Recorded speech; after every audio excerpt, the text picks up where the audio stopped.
একদিন বিশ্বনবী হযরত মুহাম্মদ মুস্তাফা সাল্লাল্লাহু আলাইহি ওয়াসাল্লাম জঙ্গলের পাশ দিয়ে হেঁটে যাচ্ছিলেন। তখন দয়াল নবী দেখতে পেলেন এক ইহুদি একটি হরিণকে বেঁধে রেখেছে।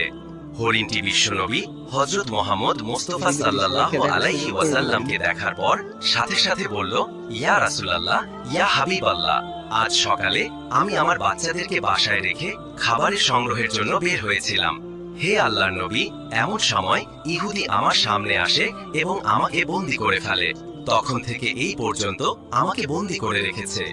ইয়া রাসূলুল্লাহ, আমার দুধের বাচ্চা রয়েছে। সকাল থেকে এই পর্যন্ত আমি তাদেরকে দুধ খাওয়াতে পারিনি।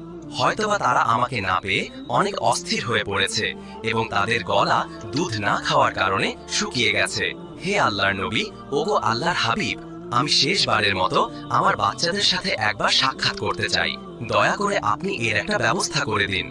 হরিণের